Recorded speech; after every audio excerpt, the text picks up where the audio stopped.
Il y a 11 000 ans, il y avait des populations de chasseurs-cueilleurs qui vivaient là, qui se faisaient enterrer là. Population nomade qui circule dans le territoire, mais qui circule vraisemblablement dans un espace où la rivière est très présente. Je ne veux pas dire qu'elle conditionne, mais vraiment c'est un marqueur dans leur déplacement, un repère très important. La dernière fois, on en avait déjà un peu évoqué cette question-là. Il y a des ressources qui sont liées à la rivière. Et il y a aussi toutes les bêtes qui viennent à la fois boire, quand il s'agit de troupeaux par exemple, toute la faune aussi qui vit autour des rivières, les poissons, les animaux qui sont habitués à la ripisylve.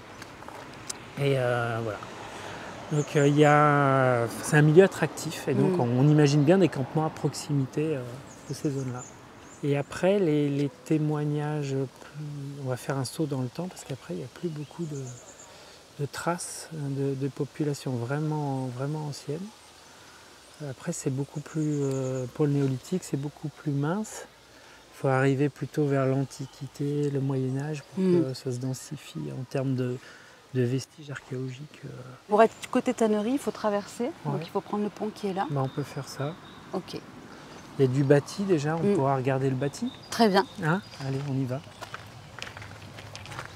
là, on est sur un beau bâti médiéval. C'est un bel ensemble, hein, ça. On peut percevoir les différentes époques, il y a quelque chose qui reste visible. Alors maintenant, la restauration MH, on doit laisser apparent normalement quand même tous les éléments constitutifs de l'histoire. On essaye d'éviter le parti pris de dire on va considérer que c'est que du bâti médiéval. Non, heureusement, c'est fini ça. Maintenant, il y a quand même des normes de déontologie, la Convention de Malte, des choses comme ça, qui ont fait qu'il y a eu des prises de conscience. Mais là, c'est quand même chouette. En plus, on a quand même un balcon qui est très très beau, avec l'architecture de terre. On voit le mélange entre l'architecture de briques, l'architecture de terre, le bois, l'usage du bois, très important. Avec des espèces de coursives là qui sont vraiment magnifiques. Hein. Ça, on voit plus ça en fait quand on se balade dans le département, c'est quand même assez rare. En général, on a des balcons en bois qui sont beaucoup plus récents, qui ont remplacé ces balcons. Là. Non, c'est vraiment. On a l'impression d'être sur une gravure du 18e ou du 19e siècle.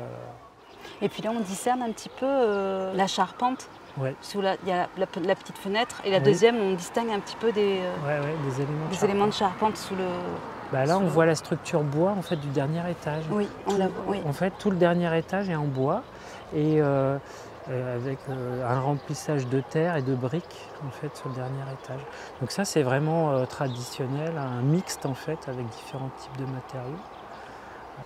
Tu penses que c'est intéressant qu'on aille en bas ici?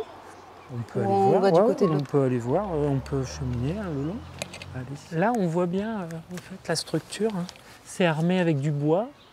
Il doit y avoir peut-être épicé de la paille et de la terre. Ouais.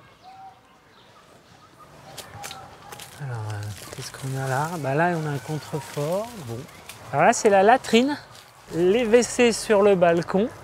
Et avec la latrine, il fait contrefort en même temps. Et puis là, le regard pour venir nettoyer sans doute de temps en temps. Donc il y a de grandes chances peut-être que tout ça baignait dans l'eau. C'est fort probable. Alors les fouilles de latrine, c'est une mine d'informations. C'est une mine d'informations. Bon, déjà sur le régime alimentaire des gens, ça c'est évident. Avec tous les restes de noyaux, de choses qu'on peut retrouver. Et puis souvent c'est le lieu où on se débarrasse dans l'urgence. Alors on a un exemple de fouille sur Bordeaux. On a fouillé les latrines et dedans on a trouvé des armes, on a trouvé des dépipés, enfin plein de choses qui renvoient un peu au monde à la limite de la légalité sans doute, et puis le monde de la nuit à la période antique. Donc ça c'est chouette, on peut vraiment avoir des informations qu'on n'a pas habituellement. Donc ça peut être vraiment intéressant. Bon là c'est pas le cas, là on est vraiment sur de l'habitat. Mais ça peut être vraiment intéressant parce que du coup ça peut aider aussi à comprendre qui vivait dans ces bâtiments. Parce qu'en voyant les habitudes alimentaires, ça va nous renseigner quand même sur quelles sont ces personnes, quelles sont leurs habitudes, quels sont leurs moyens en termes de consommation. Donc ça peut être intéressant aussi. On peut avoir des renseignements éventuellement même sur qu'est-ce qu'ils mangent comme poisson, enfin plein de choses. Alors c'est si les conditions de conservation permettent, hein, bien entendu.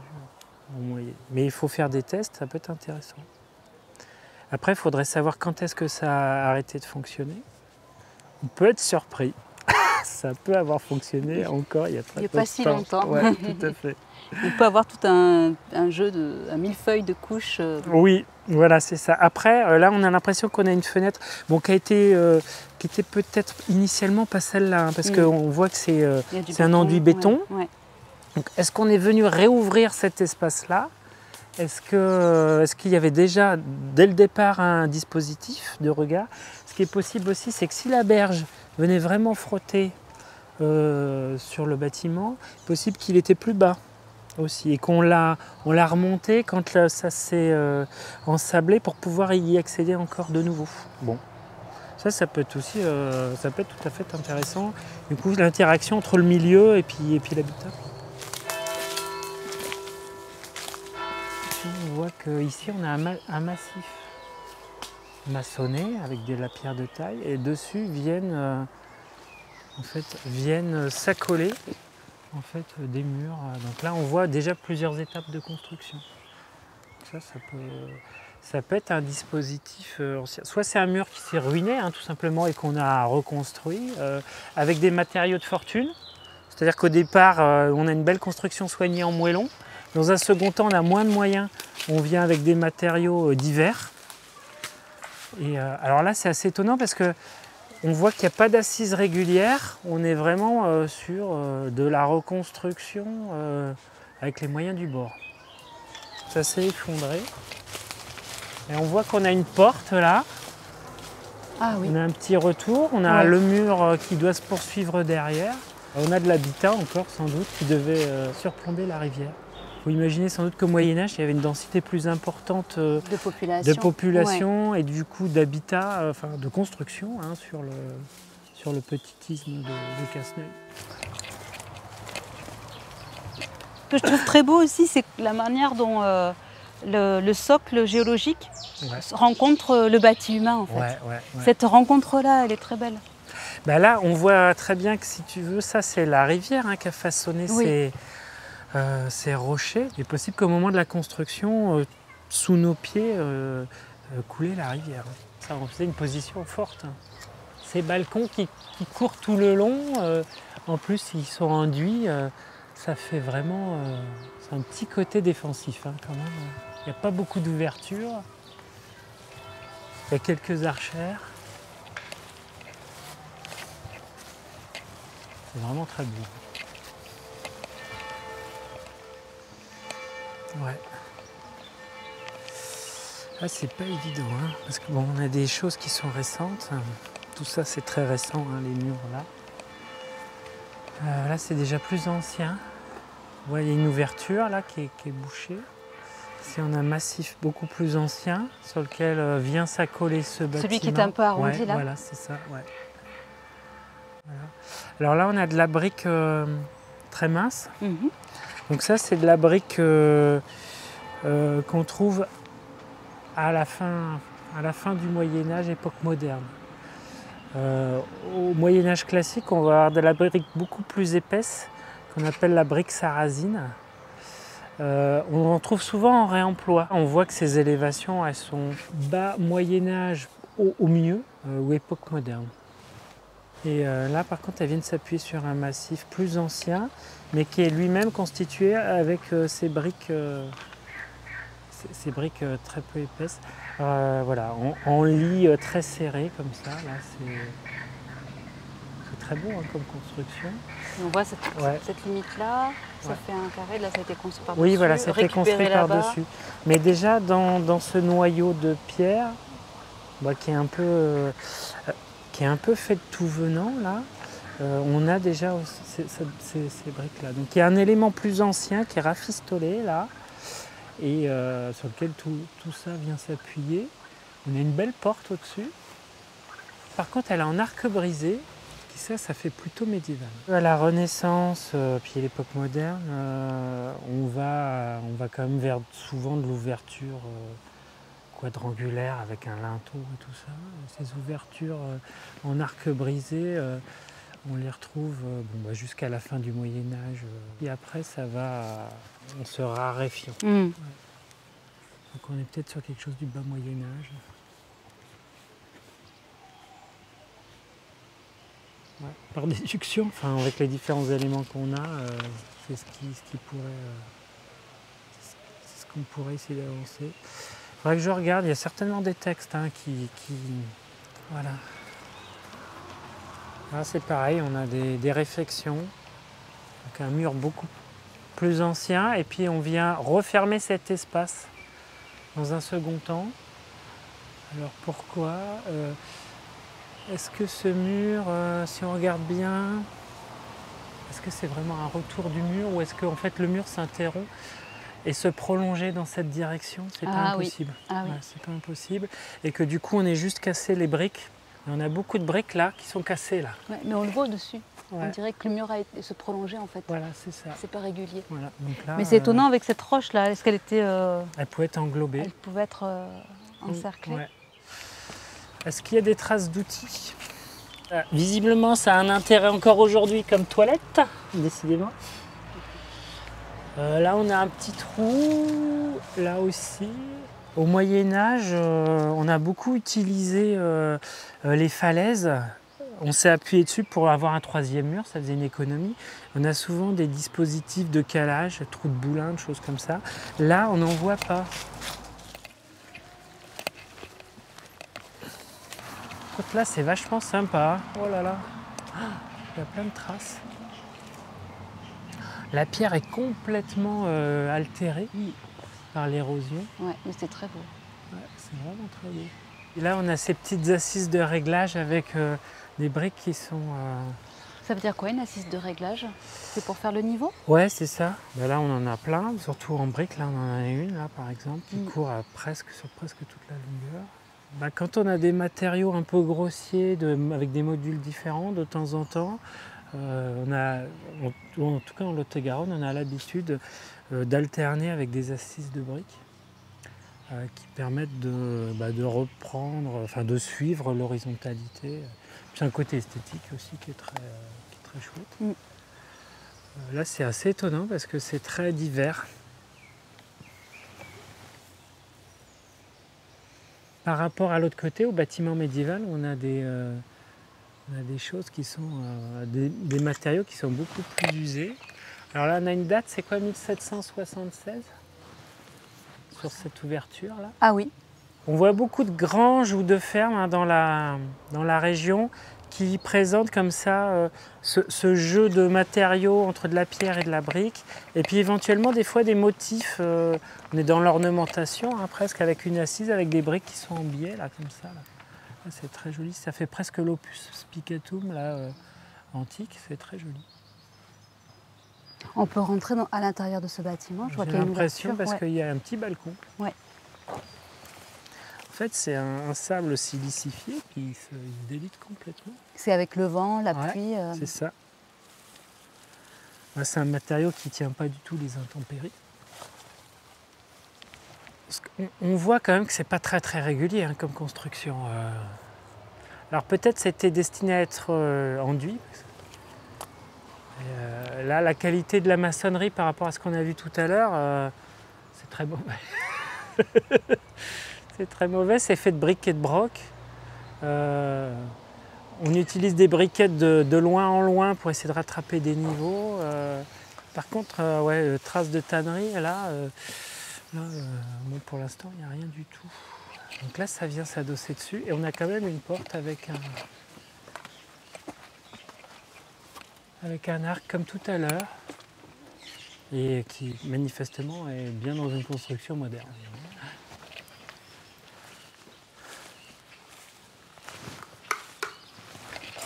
Beaucoup de puits. Ouais, deux puits l'un à côté de l'autre comme ça. Ouais. C'est peut-être là que se faisaient les rinçages. Il y a des parties mieux construites.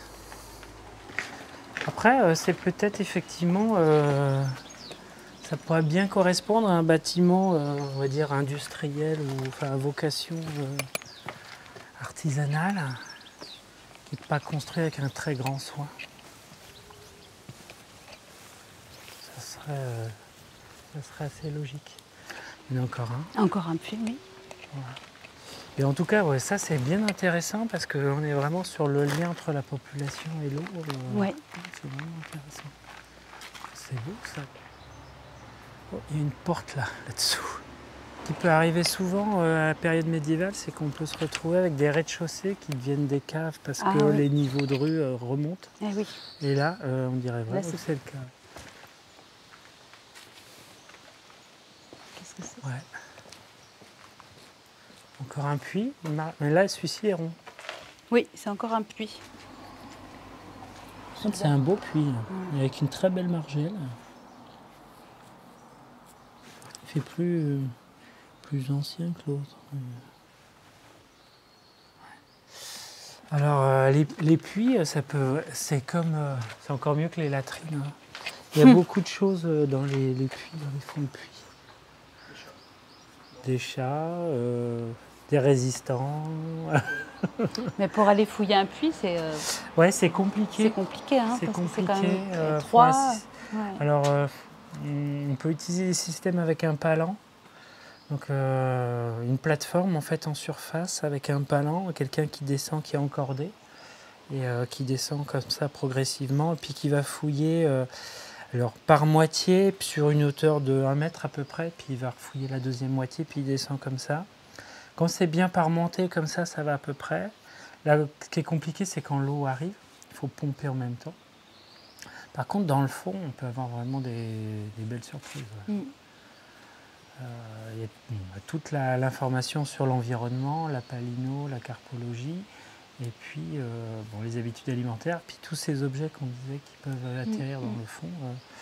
Pour les périodes anciennes, les périodes gauloises par exemple, on peut avoir, on a plusieurs exemples depuis avec des statues, des espèces de statues votives, avec des seaux à libation, des seaux cérémoniels, très travaillés avec du bronze, des pieds, des choses comme du bois.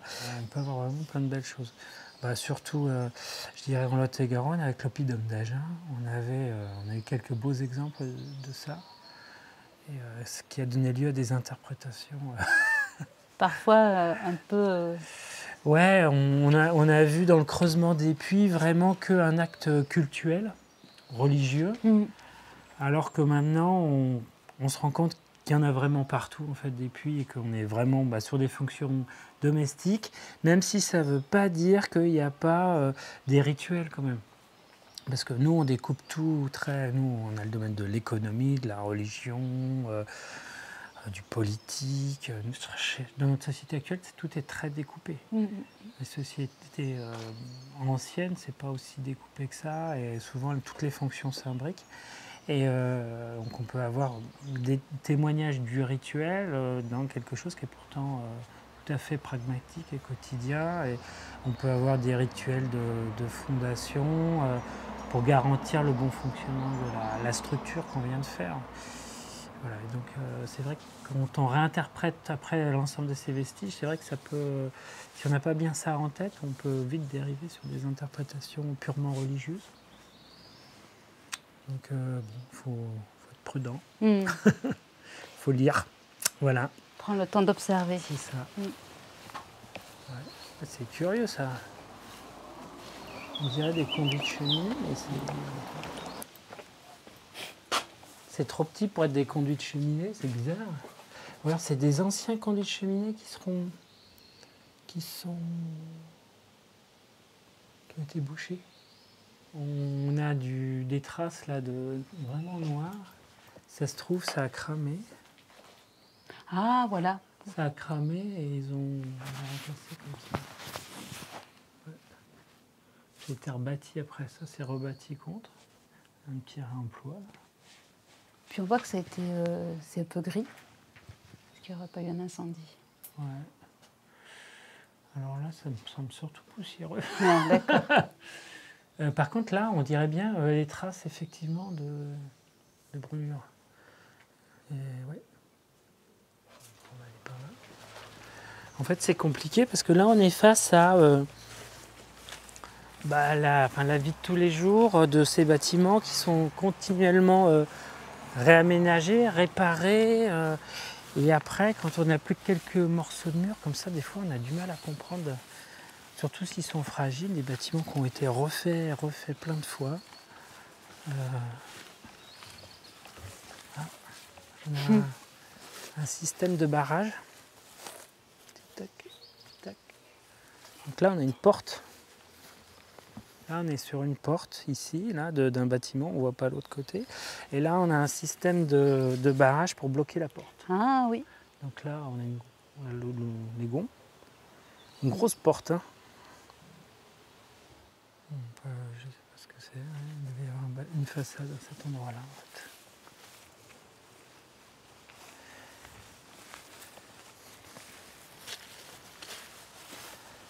C'est assez étonnant parce qu'au Moyen-Âge, on peut avoir des fois des très grandes épaisseurs de sédiments qui peuvent s'accumuler sur plusieurs mètres avec des remblais, des choses comme ça, des réaménagements. Et des fois, on n'a rien du tout en termes d'épaisseur sédimentaire. C'est très curieux. Oh, elle est sympa cette porte-là.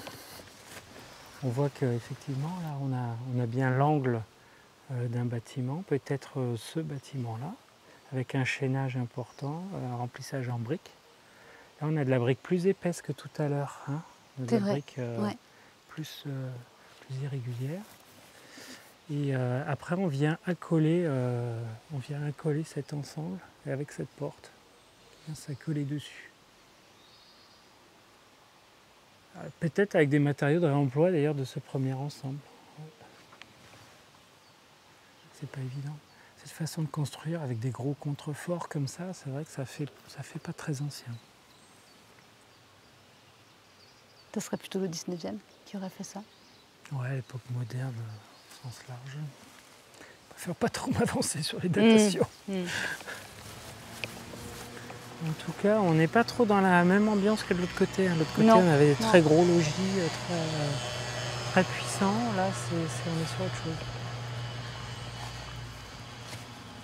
On a une juxtaposition de petits bâtiments. Ah, c'est marrant ça. Est-ce que c'est pas la même chose que tout à l'heure? Je sais pas. Une latrine? Je sais pas du tout. Ça là? Ouais. C'est un égout ça.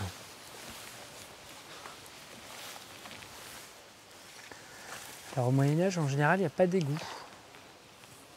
Donc c'est plus récent. Ouais. Tout cet ensemble, c'est assez récent.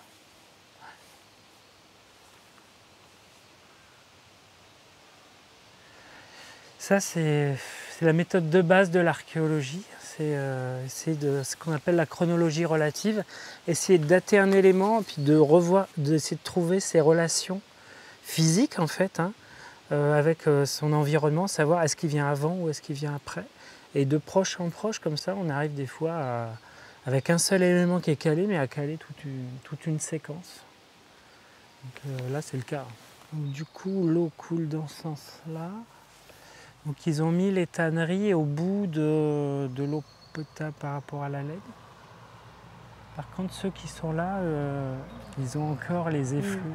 Il n'y a pas trop d'habitations ici. Par là, oui, elles ne sont pas du tout tournées, effectivement. Donc ils les ont vraiment mis au bout. Ouais, on est sur la fin de cet ensemble. Ouais, donc ce qu'on voit, c'est qu'on n'a pas de témoignage évident de construction médiévale. Ça ne veut pas dire qu'il n'y en a pas eu. Mais peut-être que l'activité étant soutenue, ils ont eu besoin de refaire les bâtiments assez régulièrement et du coup on n'a que les derniers témoignages directement visibles. Peut-être que si on fouillait, on trouverait assez vite des témoignages plus anciens. Le puits qu'on a vu avec sa très belle margelle, il a un soin particulier, il a l'air d'être, moi je verrai, assez ancien. Comparé au puits carré. Mais pourtant, ces puits, voilà, on voit qu'il y a l'eau, que l'eau est présente. Oui, ils sont fonctionnels encore. Oui. Mais ce que je veux dire, c'est qu'ils ne sont pas médiévaux, ces puits, c'est sûr. Ce qui est possible, c'est qu'ils aient gagné progressivement vers la rivière aussi, ça c'est possible. Et ici, on est au bout du bout parce que finalement, je pense que les accès stratégiques, je ne suis pas sûr que ces ponts existaient au Moyen-Âge. Celui qu'on a emprunté est celui-là. Donc en fait, on est au bout de la péninsule. Tu n'es pas sûr que qu'est-ce qui n'existait peut-être pas au Moyen-Âge? Ces accès par pont, via les ponts. Ah oui, voilà. Oui, tout à fait. Donc en fait, du coup, on se retrouve vraiment effectivement aux confins de l'agglomération. Oui, je ne sais pas depuis quand il y a un pont ici, oui. Bon, il n'est pas vieux. Hein. Non. Là, c'est 19e celui-là. Mais il n'est pas vieux, mais il rend de nombreux services, je pense. Après, il pouvait y avoir des passerelles ou des bacs, hein, tout simplement. Ah oui. Le bac, c'est facile. Ça coûte moins cher qu'un pont. On s'est longtemps contenté de bacs, en fait. C'est très récent, hein, la création des ponts. Et oui, c'est vrai. C'est très très récent. Oui. C'est au 19e où on a commencé, 19e, 20e. Et il faut imaginer qu'avant, il n'y avait pas de pont, donc il y avait des bacs. Et on payait un droit de passage. Et il y avait beaucoup de bacs partout. C'est vrai. Ça a changé complètement notre façon d'appréhender la rivière.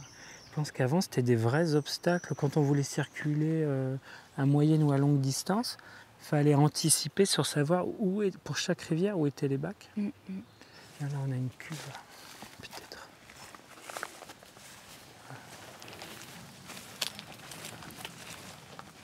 Ah. Voilà, là, on a peut-être une cuve, là. Peut-être une cuve. On a les deux bords.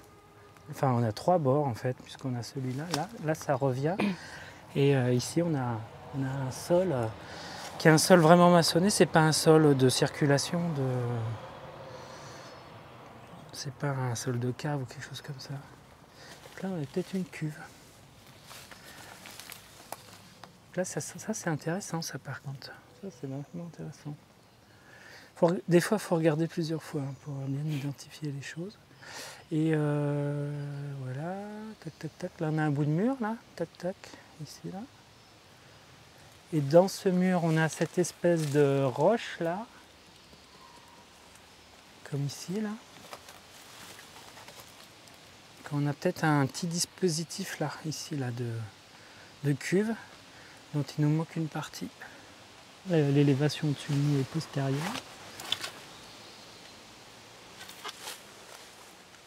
Mais du coup, cette cuve peut être ancienne, entre guillemets, parce que toute cette maçonnerie vient se plaquer, en fait, sur cette cuve. Par rapport à ce qu'on a vu... Une cuve, ça sert à stocker des choses, en fait, non, mais à faire les bas, ouais, voilà, c'est ça. L'intérêt, c'est d'avoir une cuve étanche pour pouvoir laisser tremper le cuir le temps qu'il faut, suivant l'espèce, en fait, enfin, le type de cuir qu'on va plonger, puis ce qu'on veut comme résultat aussi. Il n'y a plus beaucoup le savoir-faire, il est en grande partie perdu en France, mais à Paris, il y a encore un lycée qui apprend encore le tannage. Ah oui. Donc si ça se trouve, il y a un puits juste à côté, ou alors ils vont puiser directement l'eau à la rivière. Je ne sais pas si vous avez lu Le Parfum de Suskind. Oui, il y a longtemps. Oui. Ouais. Au départ, le démarrage, c'est un enfant qui est employé dans les activités de tannerie. Et parce qu'il est pauvre, c'est un gamin des rues en fait. Oui. Et pour survivre, il se fait employer chez un tanneur et il passe ses journées dans les bains des tanneries. Donc du coup, il décrit assez bien en fait. Cette activité, j'ai oublié ce. Et donc du coup, les tanins, c'est hautement corrosif. Et donc du coup, il y a un taux on ne vit pas très très vieux, quoi. Donc c'est un peu l'exploitation de la misère aussi. C'est souvent les enfants. Souvent les enfants qui n'ont pas de revenus. Donc voilà, les enfants des familles pauvres, quoi. Donc il y a aussi cette dimension sociale. Ouais. Et du coup, ça explique, c'est vrai, cet environnement un peu de bric et de broc. On voit bien que c'est fait à la va-vite, là, les murs. Hein. C'est pas du tout du mur d'habitation bien construit avec des bonnes assises. Là, c'est fait avec des matériaux divers, tout venant. Là, ce qu'on voit, c'est qu'il y a une très grande ouverture à un moment donné. Là, il doit y avoir comme une sorte de au vent, ça se trouve, en fait, ça reproduit un peu le modèle qu'on a au-dessus, mais plus bas. Peut-être que ce bâtiment, elle a été remonté. D'accord, ouais. Voilà. Et qu'à l'époque, cette cuve, elle est à l'intérieur d'un espèce de bâtiment artisanal avec un auvent. Il faut imaginer des grands piliers comme ça ou des poutres. Ça pourrait être des trous de boulin, du coup, les trous qu'on voit dans ce mur-là? Aussi, parce il y a peut-être une avancée. Non, mais c'est tout à fait possible parce que c'est une porte en fait là, c'est pas une fenêtre. D'un côté, elle a été bouchée en partie basse, et donc on a certainement eu un balcon. Et c'est intéressant aussi de relier la chose animale avec la chose de l'eau, enfin l'élément eau aussi. Oui. Ce lien entre voilà, les activités de terre, et même si on n'est pas dans l'eau, mais on est vraiment en lien. Là, il faut imaginer que c'est capital parce que alors, on abat sans doute moins de bêtes qu'aujourd'hui. Hein. Enfin, je veux dire, c'est même sûr. On ne mange pas de la viande tous les jours. Quand on a une vache ou deux, c'est pas mal. Plus, on est vraiment quelqu'un d'aisé, entre guillemets, et on abat une bête une fois par an ou quelque chose comme ça. Et donc, rien ne se perd. Jusqu'à il y a très peu de temps, rien ne se perd. Donc, pas question, si on abat une bête, de ne pas traiter la peau. Voilà. Donc c'est absolument capital d'avoir des tanneries et de ne pas perdre les peaux. Parce que ça serait perdre de la richesse, quoi, hein. Perdre un revenu important. Voilà, on n'est plus sur les mêmes matériaux. Hein. Alors là, on est sur de l'habitat aristocratique. Hein. On a encore l'âtre avec la plaque foyère dans le fond et puis l'arc de décharge. Le conduit de cheminée. Donc c'est vrai que par rapport à ce qu'on a vu, il n'y a aucune ambiguïté. Là, on est sur une très très belle cheminée. Donc à l'étage noble, donc quelqu'un qui a les moyens, parce que en fait, il y a le décor de la cheminée, puis il y a surtout la largeur entre les pieds droits.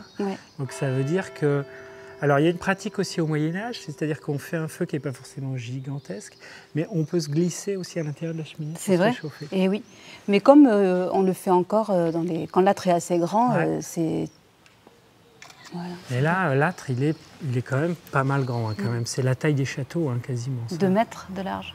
Ouais, c'est pas loin à mon avis. Les pieds droits sont sacrément bien travaillés. Le linteau devait être pas mal non plus. Ils ont le bon goût de le garder, c'est chouette. Mais c'est un bâtiment communal, ça, on dirait. Ouais. Au-dessus, tu as vu. Et ce qu'on voit, c'est qu'en plus, il y a un renfort dessous. Donc là, ça veut dire que là, on est dans le dispositif d'origine. Cette cheminée, elle est vraiment faite. Le bâtiment a été conçu pour accueillir cette cheminée à cet endroit-là. On a de la grosse brique sarrasine. Et on est au moins 14e. On est avant le 15e, sans doute. Je sais pas. C'est chouette, hein. Bon, faut regarder de près les... Encore bellement. Il m'a semblé qu'il y a une petite ouverture aussi à côté, une porte, je crois. Ouais. Là, on a une porte, ici, là. Ouais. Rue de l'Hôpital, est-ce que c'était pas un hôpital? Ah, petite. Une léproserie ou quelque chose comme ça. Enfin... Alors les premiers hôpitaux vraiment, c'est tardif parce que c'est quoi? C'est Louis XIV, Louis XIII. C'est Louis XIII les premiers hôpitaux. Donc on est déjà dans le XVIIe. Ouais.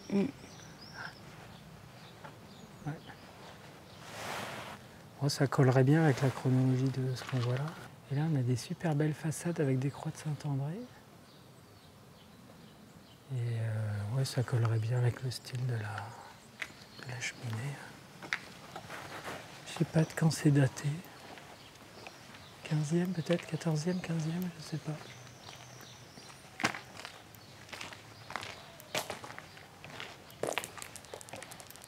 On voit la trace des meneaux qu'il devait y avoir là.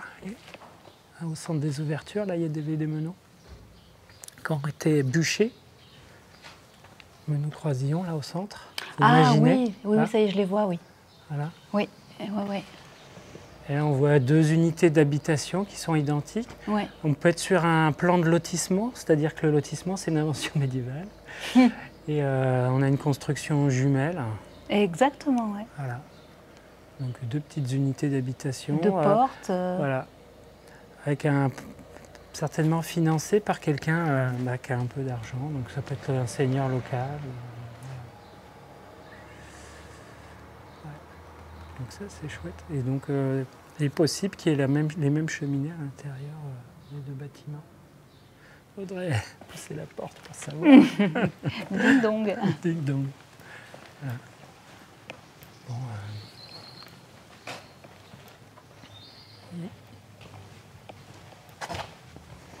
alors le bâti, en fait, quand on rentre dedans, c'est très compliqué parce qu'on peut avoir des reprises en sous-œuvre, comme le rez-de-chaussée là, qui est plus récent que ce qu'il y a en haut. Ah oui. Ouais. Donc là, il y a l'église et le château est là. C'est une spécialité à part entière. Ah, ça, c'est les maisons Porsche, ça c'est très beau. Ça, là. Quand on voit la taille des poutres là, c'est super. Ah ouais, c'est clair. C'est du chêne. Ils sont décorés, ils sont sculptés quand même en haut. Oui. Voilà. Et une croix de Saint-André, encore comme les autres. Voilà. C'est les maisons Porsche. C'est ce qu'il y a. Bon, on peut avoir ça sur les places à Cormières. C'était en parler, je crois, tout à l'heure. Bon, là, on n'a pas de place à Cormières, mais on est quand même sur la place de l'église. Ouais. Et il pouvait y en avoir d'autres, j'imagine. Qu'est-ce qu'on avait dit qu'on a fait? Oui, on regardait le château par l'extérieur. Ouais, il est là. Ouais. On s'approche Oui, un petit peu. Il y a une grosse pancarte, je crois. Oui. Mais pas le rater. Oui, mais heureusement que c'est indiqué parce que sinon tu peux te méprendre. Ouais. C'est vrai que quand on voit cette façade, c'est vraiment terrible. On ne sait pas du tout, ce qui se cache derrière ça. Il faudrait décrépir. Ouais. Alors, soit on décrépit, il y a aussi autre chose qu'on peut faire maintenant. C'est avec la caméra thermique. On va regarder la gamme des infrarouges et on peut déceler dessous les ouvertures. Et typiquement, ce genre de choses, par exemple, on le verrait en infrarouge, là, le rajout de la façade par rapport aux murs latéraux. Là. Ça, on le verrait très très bien. Et là-bas, on a une maison avec un arrondi, là aussi. Ça, c'est les constructions typiques de la région, ça. Ah oui. C'est-à-dire des maisons avec, au mieux d'avoir un angle droit, on a un arrondi. Alors bon, des fois, c'est fait pour les passages de charrettes, voilà. Mais on le retrouve en milieu rural, au milieu de rien. Et, notamment dans le Fumélois, c'est une tradition architecturale locale qui est 11e, 12e siècle. Là, il y a un œil de bœuf. C'est typiquement ce que je te disais, tu vois. Il y a deux arrondis de chaque côté. Là, c'est une sorte d'avant-corps. Voilà, là, ça fait un peu hôtel particulier. Ouais. Plutôt au 17e, là, c'est du classique. Hein. C'est des jolis matériaux en plus. Ouais, et puis ça, tu vois, les angles arrondis, là, c'est le petit détail soigné qui fait toute la différence, quoi. Et on retrouve, tu vois, comme au tout début de la balade, ce qui a un peu jeté le trouble, c'est le couvrement de la porte avec un arc brisé, mais finalement, c'est vrai qu'au 18e, c'est encore quelque chose... Et c'était peut-être pas un arc brisé, tu vois, c'est peut-être juste un arc un peu surbaissé. On voit, il y a encore les appuis de fenêtres d'origine là, qui sont sculptés. Là. Ah oui, c'est génial. Avec un petit larmier, tac. À quoi ça sert le larmier? Ça enlève la petite goutte d'eau qui court pas le long de la façade, elle vient tomber à quelques centimètres devant. Tac. Du coup, ça protège la façade. Là, on voit que c'était pas des fenêtres, il y avait des croix de Saint-André de chaque côté. Ils ont dû essayer d'ouvrir à un moment donné pour avoir plus de lumière. Oh là là. C'est ça qui est terrible, c'est qu'une fois que la dégradation est trop avancée, les professionnels que tu vas aller consulter, ils vont te proposer le remplacement à l'identique, entre guillemets, parce que c'est vraiment jamais du tout à l'identique. Et là, tu vois, on voit l'assemblage en plus, tu vois, entre les deux bois, là, tu vois. Alors, c'est des façades, elles peuvent être préfabriquées. Elles arrivent, elles sont en kit, et elles sont montées très rapidement sur place. D'accord. Donc, en fait, quand on fait de l'architecture en kit, on n'a pas inventé... Mais non. Et là, vraiment... alors, je ne sais pas de quand elle date, celle-là. Au 17e, on a carrément toute la maison en kit. C'est-à-dire, les maisons sont quasiment entièrement en bois. Ça part d'en haut jusqu'en haut. Et tout a déjà été assemblé, comme le bloc beau, finalement. Ouais. Et ça arrive en charrette, et toc, toc, toc, c'est remonté. Alors, regarde, on a un balcon comme tout à l'heure, là aussi, tu vois, en terre, en pisé, là. Tout là-haut. Ouais. T'as vu ce qu'ils t'ont mis derrière, là? Ouais. Wow, pas trop beau. Puis là, il y a une ouverture qui a été rajoutée au 18e, 19e, je sais pas. Là. Et là, on a un truc, c'est dans le goût médiéval aussi. On enduit toute la façade et on reproduit. Alors, c'est peut-être pas médiéval, mais c'est dans l'esprit médiéval. Et on reproduit les motifs de croix, par exemple, croix de Saint-André. C'est-à-dire que les bois, on ne les voyait pas forcément. Mais ils étaient quand même dessinés à l'extérieur. Voilà. Et sinon, le faux appareillage. Ça, c'est un truc, c'était vraiment à la mode au Moyen-Âge. Donc on crée des fausses pierres, même si derrière, soit on a de la pierre qu'on protège, ou soit on a du bois ou de l'architecture. Et cette ligne rouge qu'on voit là, tiens, là-bas, il y en a un là, par exemple. Un faux appareillage. Faux appareil. Ah ouais. Ça, c'était très à la mode. Alors à Villeneuve-sur-Lot, au 18e, ils rajoutent des arcades comme ça. Du 18e? Ouais. Je ne sais pas si celles-là sont 18e, mais... C'est la date où ça s'est fait à Villeneuve. Ouais. Et ils remplacent, ils avaient des maisons à porche, un peu comme on a vu là tout à l'heure près de l'église, et ils les remplacent par des arcades parce que ça fait plus riche. Bonjour. Bonjour. Sur le cadastre napoléonien, c'est vraiment précieux comme document, je m'en sers tout le temps moi des cadastres.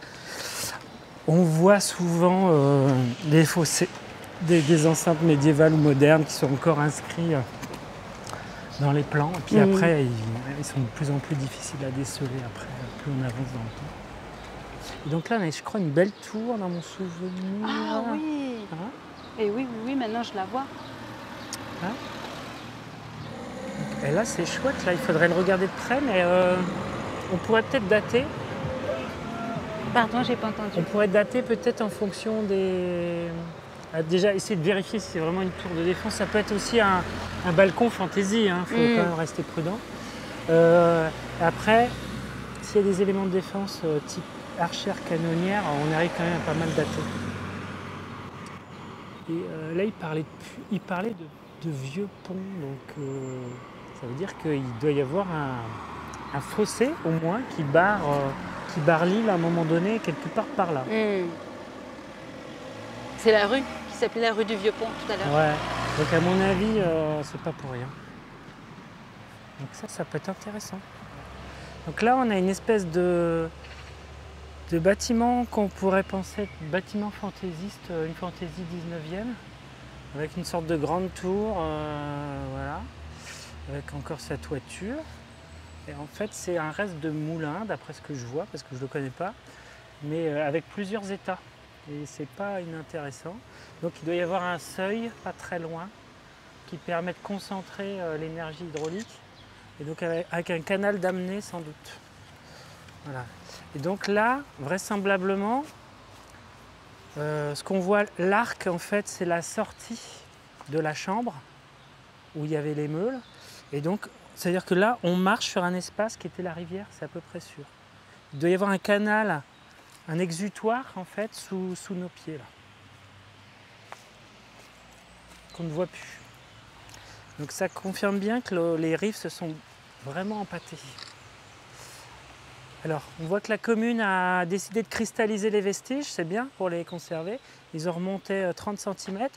Et ce qu'on voit, c'est surtout ici, tu vois les arrondis là, et il y en a un autre ici. Ici, on est en fait dans la chambre dans laquelle on a une turbine, une roue horizontale avec un axe vertical. Donc on a de l'eau qui arrive là. Les roues tournent dans ce sens-là et elles sont rejetées par ici et elles repartent vers la laine. Il a été transformé puisqu'on voit bien que les chambres des deux roues sont interrompues par ce grand mur qui est postérieur. Donc là, on a un état antérieur, peut-être 16e, je ne sais pas, enfin, ou médiéval. Voilà. Et là, par contre, on a quelque chose de beaucoup plus récent avec les briquettes modernes. Ici, on voit qu'on a un départ de voûte. Donc ça, en fait, la chambre, elle est conservée quasiment intégralement. Et là, on devait avoir une trappe au-dessus qui permettait à l'axe de sortir vers les meules. Et donc, on a repris le même système, sauf qu'au lieu d'avoir deux chambres, on n'en a plus qu'une, avec un axe toujours vertical et une roue horizontale qui est super bien conservée. C'est chouette. Et là, on a voilà, le dispositif de meunerie qui est intégralement conservé pour l'instant. C'est quand même assez chouette. Hein. Donc ça, voilà, on est sur le canal d'Amné. Donc de l'autre côté, il y avait la même voûte, mais qu'on ne voit pas, plus basse. C'est-à-dire qu'on oblige l'eau à arriver là, elle descend, elle fait tourner la roue et elle part. Elle descend, elle fait tourner la roue, elle part. Ouais. D'accord. Donc c'est un chouette bâtiment. Hein. Donc on a visiblement plusieurs moulins en fait qui sont en cascade. Donc on a un premier seuil qui est là, qui barre la rivière et qui permet d'alimenter ce moulin-là.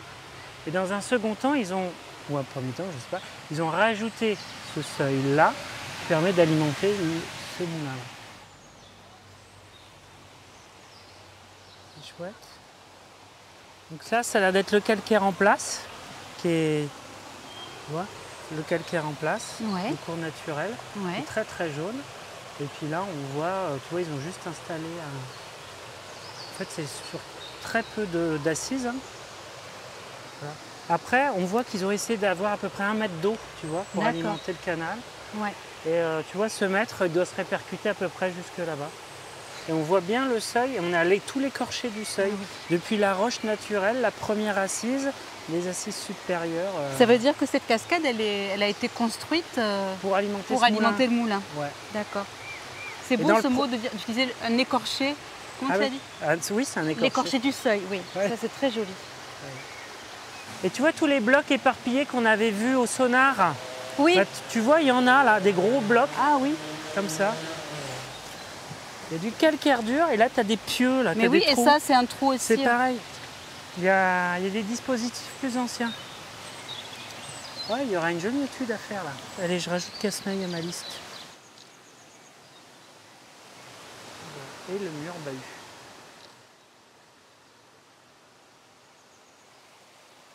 Ouais, en tout cas, ce que je note, c'est que c'est quand même un bon candidat pour l'évolution des seuils. On a déjà les écorchés et tout ça, donc c'est assez facile de réintervenir.